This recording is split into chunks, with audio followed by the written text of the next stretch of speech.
There's one on the plate. Let's thank the host Eddie Shweki. Eddie, Hazak Baruch for hosting tonight. This house should have many more smachot. Amen. A lot of Torah should be in this house. Fill the rooms with all Torah. Amen. Just like you have candles and smells, you have the smell of Torah in the house. Amen. Amen. And thanks to Danny Sassoon for sponsoring tonight. He sponsored in the Nunu Shmat, Abraham and Mazal. So Jack, DJ Mal's father, who passed away recently, a few months ago. Not DJ Red Black.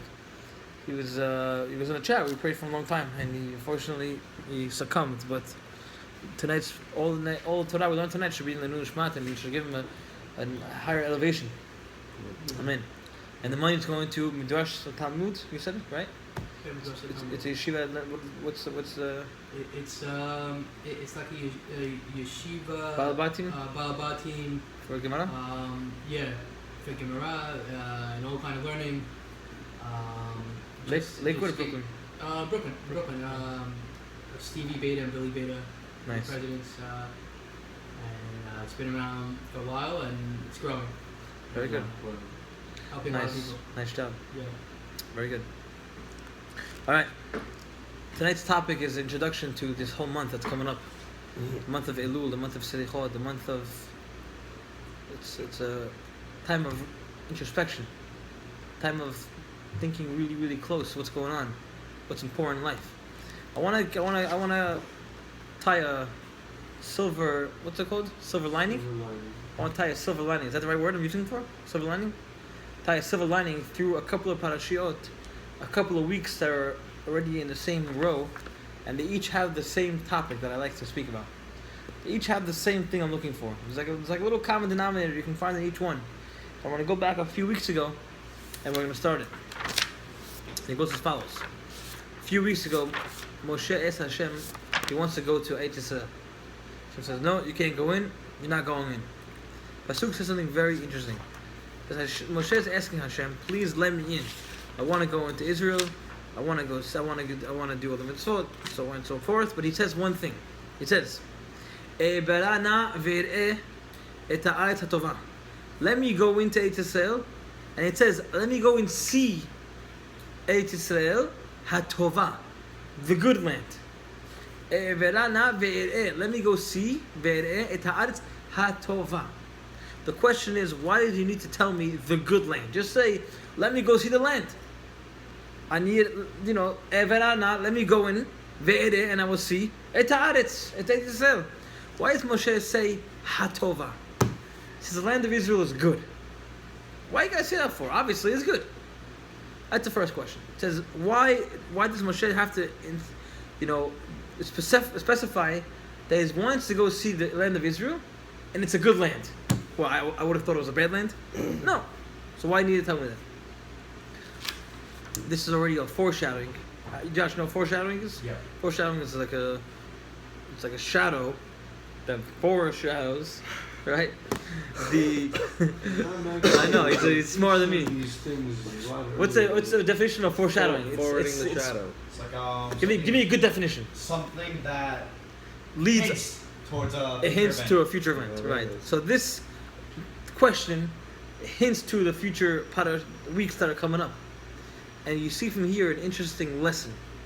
The lesson is how to look at things in a good light, a positive way, not an optimistic way, not a pessimistic way, an optimistic way. All things in life, how you look at something defines who you are. Moshe Rabbeinu was saying, I want to go into Israel, but I'm not going to be like the Menaglim, the spies who went and they saw the bad part. We're going to the same land. They went to the land, I went to the land, but they saw the bad. I'm going to go in now and I'm going to see the good. Hashem, let me go in and see the good. We see from here that two people can go to the same place. We can go to the same airline, we can go to the same destination, the same hotel, everything the same. We can even be in the same room. But one guy comes back from vacation and he has a total negative perspective of what he saw. Another guy went in and he had an amazing vacation. It's all about how the guy found what he's looking for and what you see and what you take out of it. Happens many times in life where we go some places and we see the bad things. You know, yes, the guy, how was the wedding? Well, the wedding was good, but That chicken I had was a little cold, and then that guy played that song. It wasn't so good, and then just as I was getting a drink from the bar, someone spilled a drink on my sleeve. So I wasn't happy. I went home and it was a rough night. That's all good and dandy, but your best friend got married. Your cousin got married. How was the wedding? How was the actual wedding itself? Did you enjoy the fact that they got married? Is that even a thought? Or the whole thing they spilled the Macallan 18 on your sleeve, right? It's an expensive drink, but they spilled it on your sleeve. So what? Is that going to ruin your whole night? If I ask you how was the wedding, you tell me that the music is too loud. Why don't you tell me the good things about it? It's all about how you look at things in life. And this topic continues a few weeks already, and we've been seeing it in a couple of parashot. But last week also was a very, very interesting thing. Last week, Josh had spoke about. Last week we missed it. But last week we didn't have the class, but we learned, and we went over a couple of interesting points. And I told Eddie, I said, I want to remind you about it. I want to remind everyone about it because I wish we had class last week to expound on this note. But it was speaking about last week the animals that we can eat and we can't eat, right? All the birds we can eat, which one's a tameh, tahor, everything. And there's a few birds that are Torah mentions, and one of them has a very, very interesting trait, characteristic. The bird is called in Hebrew Zara'ah Ayah. It's a predator bird. In English, I did not find an explanation for it. I think someone said in shul last week in Shabbat, they said it could be a hawk. A hawk? You hear of a hawk? You ever hear of a hawk, Josh? A hawk or a certain type of eagle. It's not the eagle, because the eagle's already written in the Torah. But there's another type of eagle in the eagle family. It's called Zara'ah. The Gemara brings it down. I don't know what it is in English. People were saying it could be a falcon, a hawk, a vulture. I don't know. I don't know if it's a vulture. Is a vulture... I was thinking vultures because vultures pick at that animal. Yeah, but is a vulture part of is the eagle family or no? Yeah. It's not. I think a falcon. A falcon is? A falcon definitely, because a falcon can be a hunter. Okay, so listen to what happens over here. The Torah tells us you cannot eat certain animals. And he specifies, don't eat the animal called ra'ah. It's tameh to eat. That's it. And it continues with this whole dialect and it doesn't really expound on this more. However, the rabbis tell us an interesting thing. There's a book called Oznain Torah. Also, Rashi brings this down. He says, why is this animal not allowed to eat? Why is this animal tameh? Why is he asur? I spoke this many times before, but I can bring this in every single week. No, it's crazy. It always makes sense. It's a crazy thing. This animal, the ra'ah, has a very, very amazing power. Listen to this, Josh. The Gemara says on Masechet Cholin, on page, I think Samach Gimel, it says that this animal has a very, very interesting trait to it. I mean, the trait to it has, it can stand in Iraq, Bavel, and it can see into Eretz Israel. 800 kilometers away. 800 kilometers away. It's almost about 400 miles. 400 miles, 800 kilometers? About 400, whatever. Roughly. Let's just say 450, right? Yeah. 450 miles. That's from here to, whatever, North Carolina. Right? Imagine a bird can see from New York to North Carolina.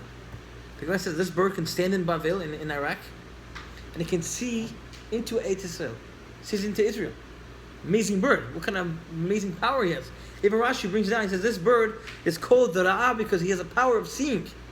So it could be one of those animals, the hawk or the falcon. The falcon has exceptional eyesight. So it could be a falcon. Could be a falcon. It's an eagle family, and he sees exceptionally well. But he sees so well that he sees 800 kilometers away. That's an amazing, amazing distance.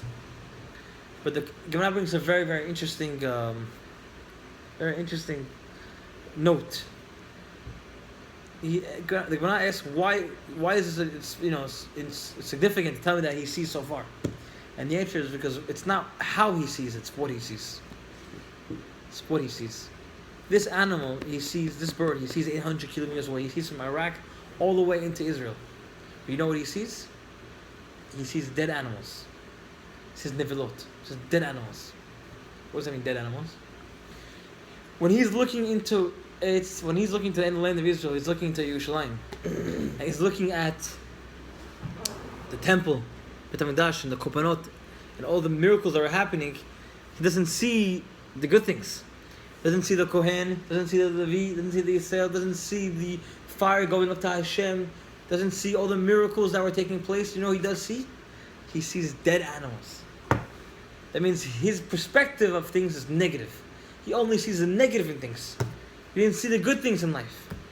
If you're looking at the Beit HaMikdash and you only see dead animals, it means you're missing out on a big thing in life. It means your eyesight is tainted. If I ask you, what's the good thing, what's the nicest thing about Manhattan? What do you, if I let you look at Manhattan and tell me what you think. And you can, wait, before you answer the question though. Imagine I ask Kenny, what do you think of Manhattan? And you tell me, well, the sidewalk is nice. That's a good answer. Could be it's a good answer, right? I asked Maurice, what do you think of Manhattan? He tells me, they got nice trees in Central Park. Okay, that's great. Now, if I ask you, Josh, I said, Josh, what do you think of Manhattan? And you tell me that on 118th Street, there's a broken sidewalk that does not look good. That's the definition for Manhattan. Does that make any sense? Does that make any sense?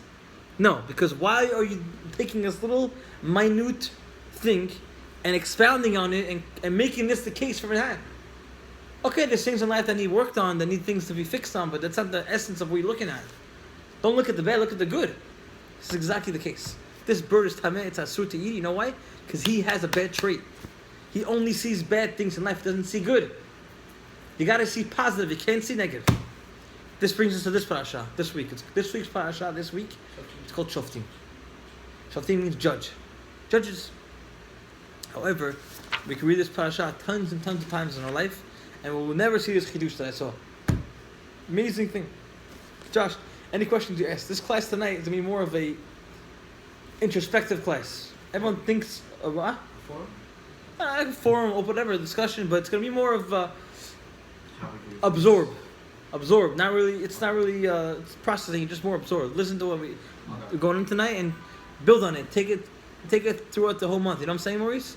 Build on it because it's a very interesting lesson. I always love this lesson. It's pertinent to every single week, every day in our life. Pasuk says, "Shoftim v'shotrim titen lecha b'chol sha'alecha." The parasha is talking about appointing judges. The simple thing is that appointing judges in a city, you need to have a judge system, you need to have a court, you need to have policing, because if there's no policing, the world will collapse. The world thinks that the police are bad and everything, and the army is bad, and the Supreme Court is bad, but however, it's good. Because if there was no court in life, everything would fall apart. Imagine there was no police in the world. First of all, I don't know how long we'd be alive. I don't know how long we would have anything that we own, because everything would just be robbed. Look how it is with, when they riot, and there's no police for one night, right? And down in St. Louis, Missouri, look what happens. They looted the whole city. Haywire. It happened a few times. It's not just that it happens because, they have a chance to do it. It's because when there's no law and order in the world, everything falls apart. Everything. Could be in any community, could be in any civilization. Doesn't matter what color you are. If there's no law and order, everything falls down. That's simple meaning. Torah tells you need to have courts set up because you want to have a normal, civilized society. That's what the Torah talks about. However, there's a totally hidden, deeper meaning between all these stuff that we're learning about. This first pasuk, this parasha, has a deeper meaning to it. I'll give you a few different ways to learn this parasha. Shoftim is speaking about appointing judges, right? And we're coming from the topics of seeing the good and not seeing the bad. So each one of us is our own judge. You're a judge, we're all a judge. The question is, we have a judge, we have a case that we have to judge. It's up to us to see both sides of the story and to see the good or the bad. We have to be our own judge. Now, Pasuk says, Shoftim v'shotrim titen lecha b'chol sha'alecha. You have to appoint judges on all your gates of your city. Simple meaning is, in every city that you have, make a court system. However, there's a deeper meaning. Maurice, how many openings do we have? How many cities would you say we have in our body? Cities. Yeah. In our body? On our body. Doesn't make any sense. Trick question. Good answer. Oh, nice answer. However, the pasuk is a deeper meaning. It says here, you can point judges on every single opening, sharecha, gates of your city. But deeper meaning is that the city is pertaining to our body. We have openings, we have gates in our body, and specifically in our face. We have 7 openings in our face. 7 openings that we need to put judges over them. You know what they are? 2 eyes, 2 nostrils, 2 ears, 1 mouth. And this is the actual sign of the menorah. You ever see the menorah on the Beit HaMikdash? It's got 7 branches, right? And that's our face. The middle one is the mouth. The 2 other ones are the nostrils. A little further, 2 eyes, and a little further on that side, 2 ears. Our face is an actual menorah. That's why when they say in the American, everyone talks about this. They say that when you give someone a smile, you light up their face. Where does that come from? You light up someone's face. How does your face light up? Happy. But what does that mean? You light up someone's face. Just say you made his day. It becomes more apparent. Because your face actually can glow.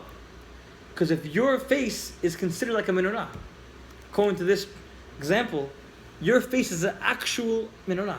You reflect whatever your face is a reflection. You know why in Hebrew? It's very interesting. Why in Hebrew? You know the name for Hebrew face is in Hebrew? Patruf is good. That's right. It's a good answer. Patruf is also panim. The panim. Patruf is more of the expression. Patruf, yeah, right. But the panim is your actual face, your whole face. What does panim mean? Panim is the same word as bifnim, your inside. Your face is a reflection of your inside. It's exactly what it is. If a guy has a smile on his face, he's reflecting what he is inside. It could be a fake one. But if he's angry, he's reflecting what his inside is. Everything is a reflection of his inside. So that's the simple answer, that your face has different cities, different openings. They need to have judges upon them. What does that mean? You have to judge what you eat, what you hear. Make sure whatever you hear, it's got to be filtered. It's got to be the right things. Don't hear the wrong things. If you hear someone talking bad about other people, try to filter it out. That's what it means to put a judge. Put a guard on your ears. Put a guard on your eyes. Don't look at the wrong things. Put a guard on your mouth. Know what to say. Don't say the wrong things. And put your guard on your nose also. Don't smell the wrong things. Yeah, you can smell the wrong things also.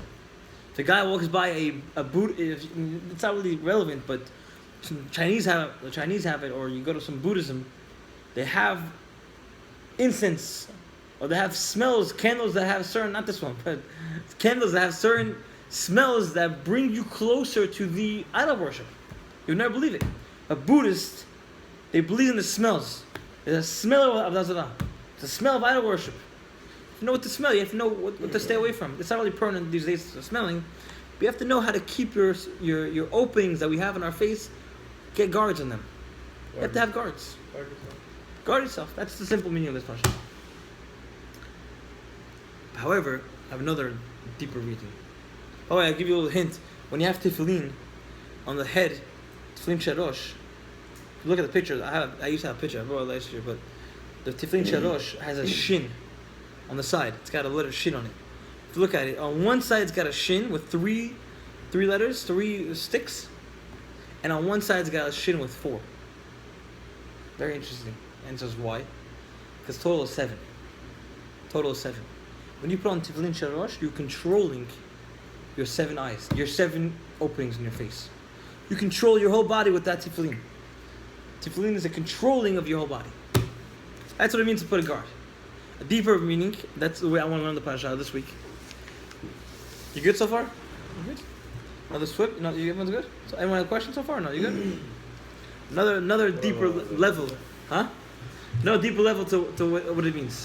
Josh, so far you okay? You want to go a little deeper or no? No. You gotta go? Oh. I said I get it. Oh, you want to go a little bit deeper or no? Yeah. A little deeper. It's not deep enough. It's not deep enough. Listen to this. If you want to be a judge, you have to first know how to judge yourself. This means shoftim v'shotrim, judges and guards. Titen lecha bechol sha'arecha. You have to judge yourself before you go out and judge other people. Judge yourself. That's why it says titen lecha. First, give you, and then v'shafetu eta'am. And then you can go out and judge the nation. The only way to judge the nation is if you can judge yourself. How many times in life do we see a story or we see a person do something and our impulse says bad? Our impulse says judge it to their bad. And we don't stop to think, wait, let's judge myself.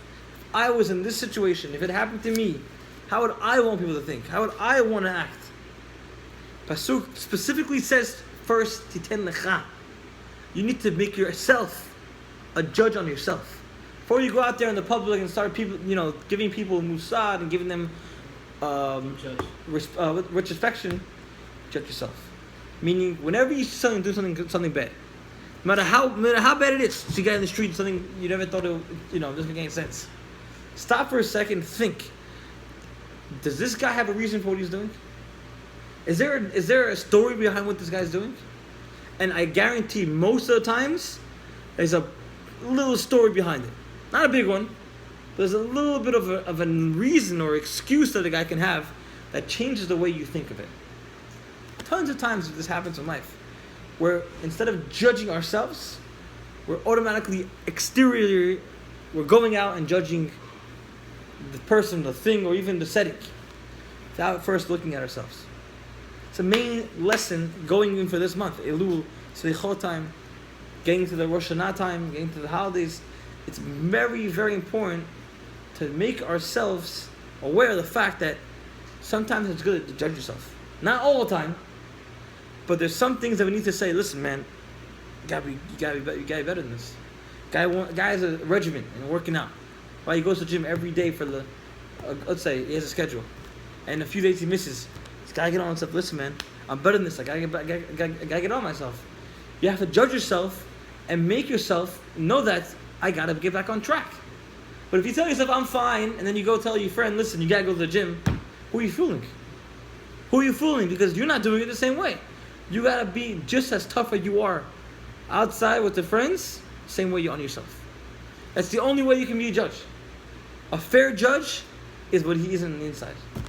That's why most judges in life, I don't know if you guys know about it in politics, but a lot of the judges, they get caught with corruption.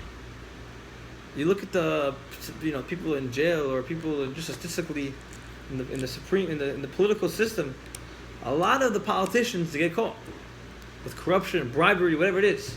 How many times I hear about it every day? I think today I heard another one guy from I think it was a senator in New Jersey, got connected to a guy in Florida. No, it wasn't Chris. I hope so. Some guy got arrested or whatever for corruption. The guy was getting his friend visas, and they're getting some kind of deal. I don't know what it was, but you see from here that these guys are appointing.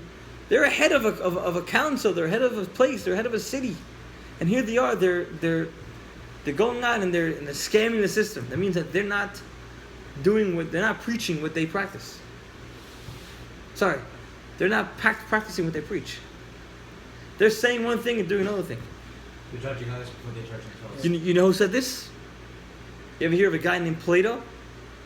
Yeah, the thing I played from I was 5. No, not Plato, the toy. The philosopher, Plato. How about Socrates? Come on, you guys know this. Socrates, Plato. How about I think I know. Plato? That was his name, Plato.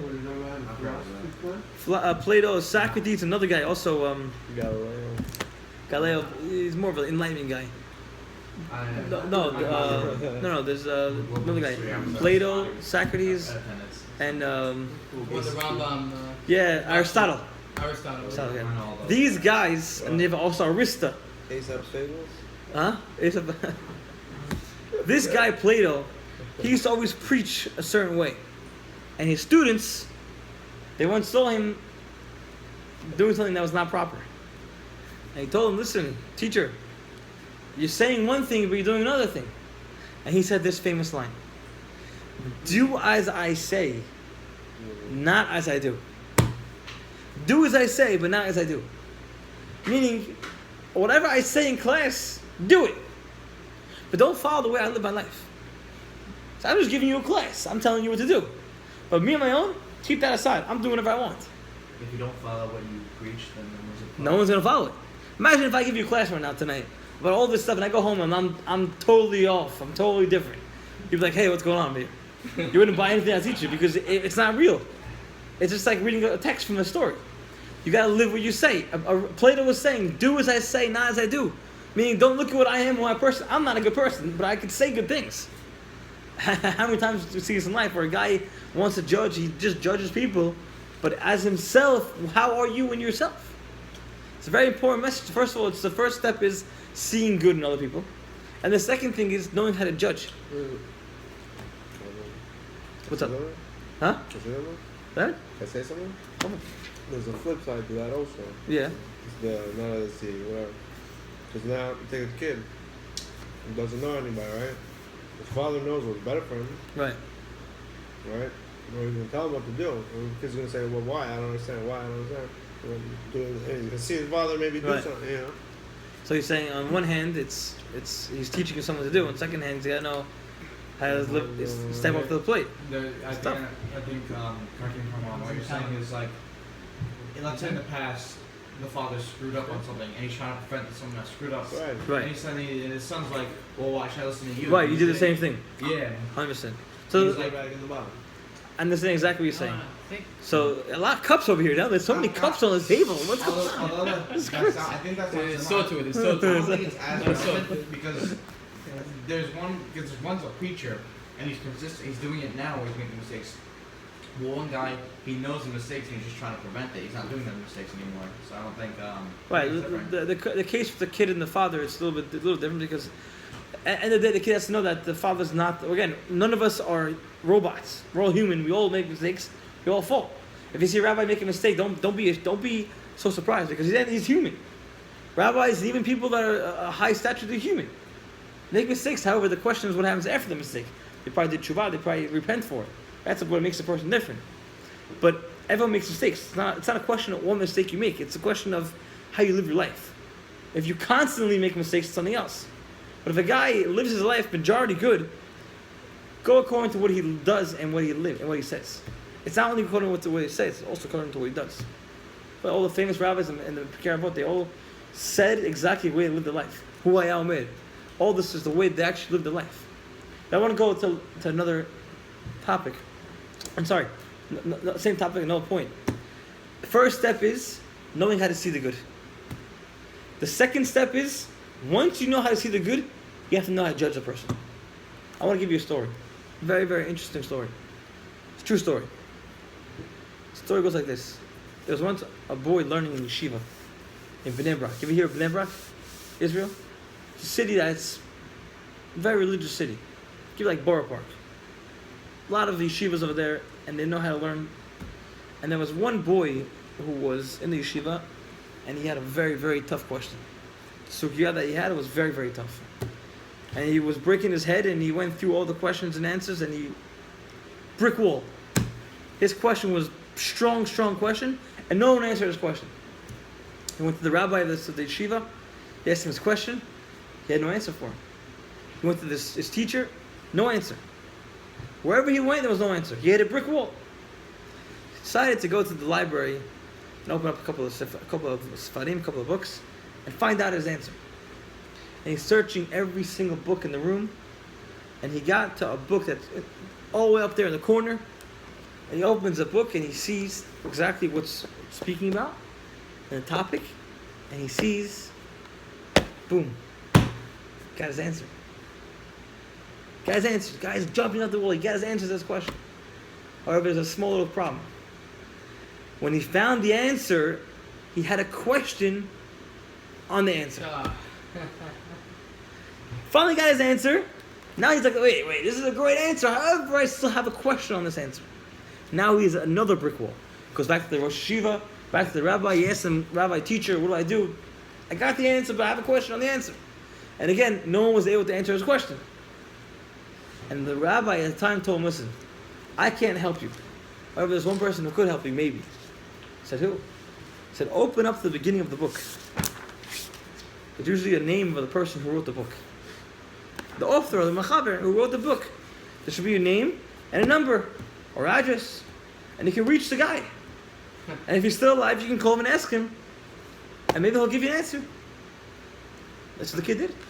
The kid he looks at the book. Sure enough, there's a name. His name is Rav David. He calls the number on the phone. And a woman answers the phone. The boy tells the mother. It's a story in Hebrew, so he tells the mother, I'm looking for Rav David. How can I find him? She tells him, who? He says, Rav David. She tells him, Ani lo ra'iti David 10 shanim. I didn't see David, this boy David, her son, I didn't see him for 10 years. Wow. 10 years I didn't see him. She tells the guy, the boy on the phone, if you can tell me how he's doing, I'll be very pleased, but I don't know how he's doing. So he said, what do you mean? I have a question. I have an answer. I have a question on the answer. I need to know the answer. I'm in yeshiva. I'm stuck. She said, I don't know how to help you, but I haven't seen him in 10 years. However, I have the address of where he lives. He lives in Beersheba, in the south of Israel. He lives all the way in the south in the desert. I don't know if you've ever heard of Beersheba. Beersheba is a city in Israel. It's in the desert. Mamash desert. Nothing there. Big city, but just desert. And if you can go down there, I'll give you his address. I know where he lives. This is his contact. But I haven't seen him in 10 years. He hasn't come home. He ran away, and he left the way he was, and he decided to live in Beersheba. I haven't seen him. He hasn't called me. He hasn't spoken to me since. So you're free to go check a look on him. But I'll tell you one thing. I'm not going to get too much information from him because he's not going to help you. Okay. The boy heard what happened. And part of the aroma of the place. I don't mind. The boy he answers. He finds out that whatever the address, tells himself, you know what, this answer is really, really important for me. And he decided to go travel to Beersheba. He's in Bnei Brak. It's an hour, 2-hour drive. So he can get on a bus and to go to Beersheba. So it tells the Rosh Yeshiva, the rabbi, the teacher, the yeshiva, he tells him, listen, I have to go and find out. I'm taking off a day from learning. I'm going to find the answer. He goes to Beersheba, gets to the city, gets to the town and the neighborhood where he lives. It's a raggedy place. It's not too shabby, right? You can tell it's the city part of the city. Gets to the front door. Here's a boy, got a suit on, a white shirt, black jacket, got a hat on. Regular yeshiva bacher. He's coming to Beersheba. A big dog in the courtyard. Goes to the front door. Knocks on the door. No answer. Goes to the windows. No answer. Decides to go out back, and there's a sign, beware the dog, but he doesn't care. Goes out to the back. Knocks on the back door. Opens the door, a guy. Looks at the kid. Maybe it's a 20-year-old kid, right? 20-year-old bacher. Tells him, Mata Sefu. Mieta. Who are you? What are you doing over here? Guy answers the door. He's got dreadlocks. No. Long dreadlocks. No. Up to his knees. Oh, no. He's got tattoos on his neck. He's got piercing everywhere you go. On his eyebrows, on his nose, on his lip, on his eyelid, on his ears. Right? On his tooth, on his lip, whatever you want to say. I saw one guy had an ear piercing on his gum.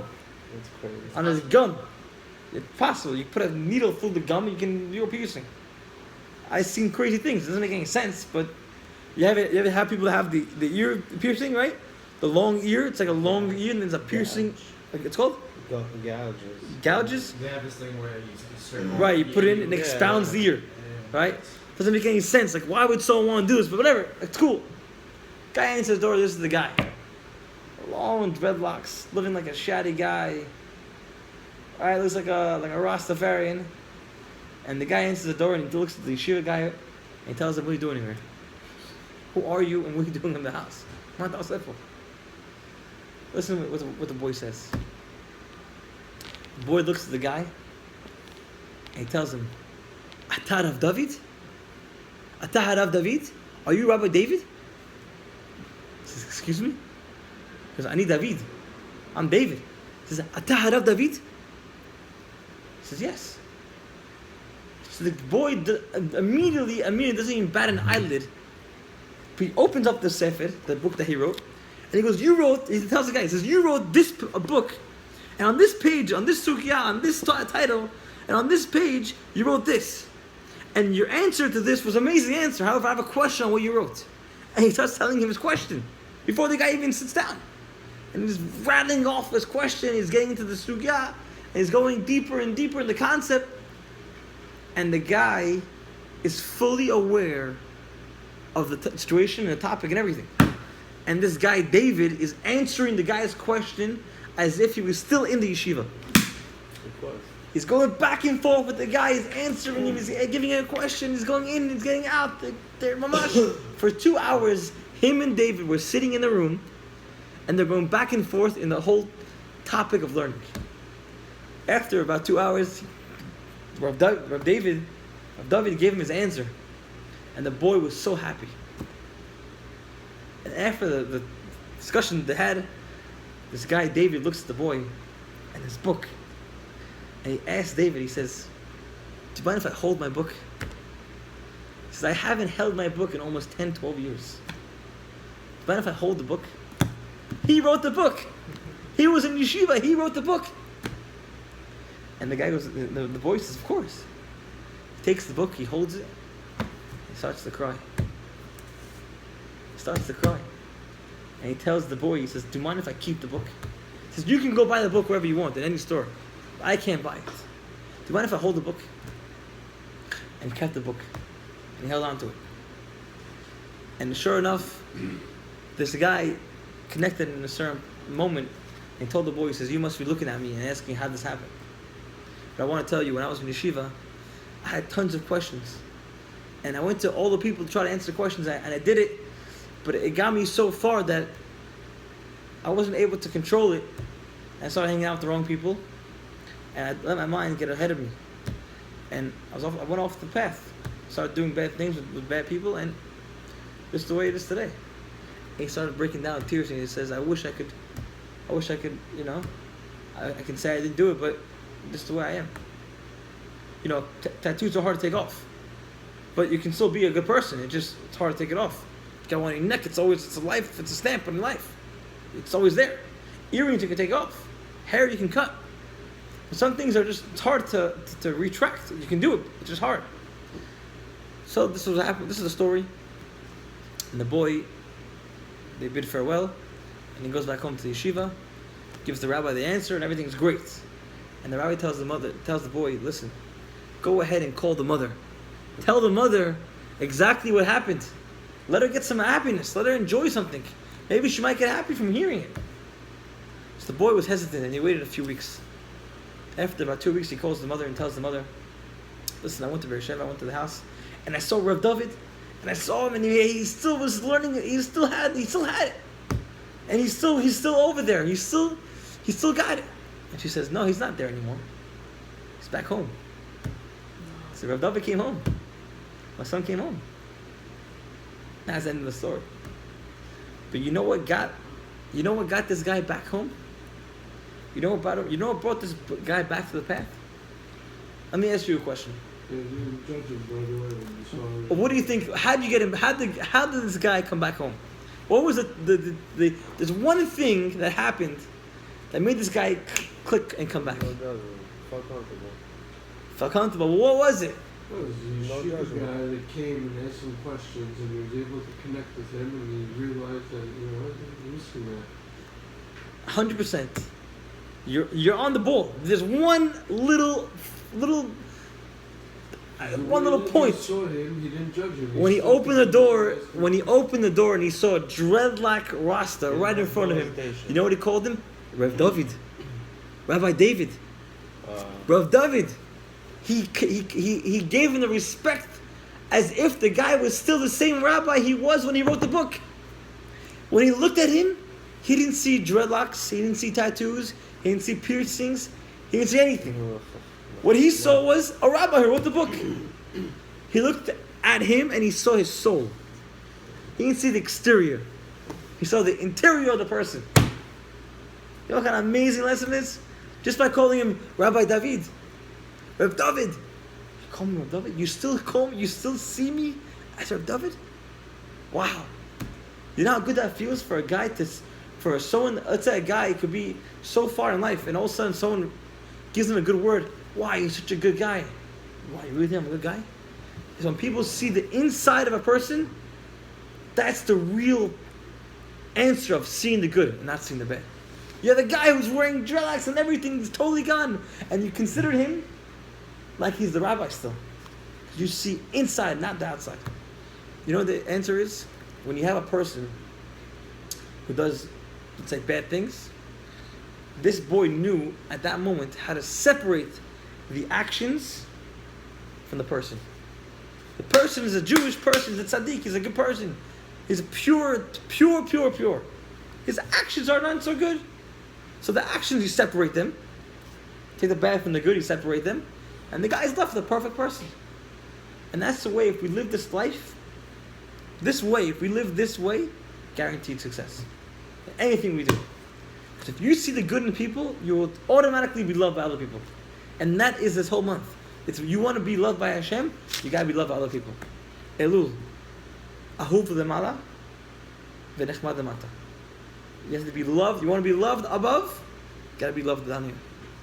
I want to give you one little small story. Once a rabbi named Rabbi Levi Yitzchak in Hodesh, a famous story. I said it many times, but I'll give you one more time. Always seeing the good in people, never seeing the bad. He sees a guy on Tisha B'Av, on a fast day. Right? Tisha B'Av was the day when the temple was destroyed, and we fast, we don't eat nothing. He sees a guy right in front of the shul, on a bench, eating a non-kosher pork sandwich on Tisha B'Av, right in front of the shul. You wouldn't say it's in his house. It's right in front of the shul. Doesn't get any worse than that.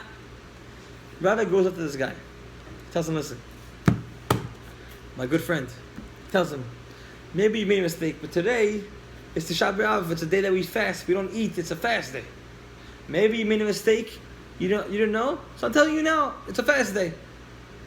The guy tells him, I know exactly what day it is, I know it's a fast day, and I know exactly why we're fasting, and I don't care. It's okay. He says, well, maybe you don't feel so good, so you have to eat, so that's why you're eating. So no, I feel perfectly fine. I want to eat. So he's thinking, he goes, you know what? Maybe this guy has like a little bit of animosity. Maybe he had traumatic life experience. Maybe his religion wasn't such a sweet thing for him. So maybe he's got some bitter taste. Maybe you don't have the best experience in growing up with religion. He said, no. I grew up in a house of rabbis. I was totally connected. I just want to eat. This rabbi's going now. How do you answer this kind of guy? He says, you know what? Everything's fine. However, I assume that something bothered you in the past couple of days, and you're just trying to do it in spite. And you're trying to get at it. You're trying to get back at the person who did it. Totally fine. Understandable. He goes, no. I'm friends with everybody. I don't hate anyone. I want to eat this sandwich on this day right in front of the shul. I want to do it. The rabbi says, listen, I gave up hope. Turned around. He picks his hands up to the sky. He says, wow, Hashem, look at every single Jew, how amazing they are. Even when they do bad things, they still tell the truth. Again, this rabbi looked at the guy who was the biggest Rashai, eating non-kosher on a fast day, right in front of the shul, on purpose. And the rabbi tells Hashem, look how good this guy is. Even when he does bad things, he still tells the truth. This rabbi found the good in this bad guy. He found the good. And he would always go up to the bad people and say, I'm jealous of you guys. He'd go up to a guy who's a Rasha, a real bad guy. He says, I'm jealous of you. He said, why, me? He said, yeah. Because the further you are from God, is the closer you are back.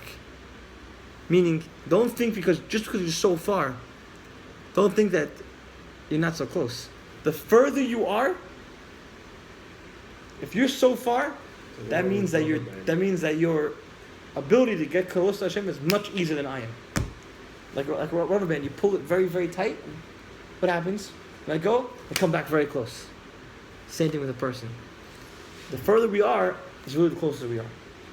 It's all about two things: seeing the good in people and judging favorably. But the first step is judging ourselves, and not anything less. However, judge ourselves also and seeing the good in ourselves. If you get down on yourself, don't. Look at seeing the good in ourselves, and you'll be able to see the good in other people. Amen.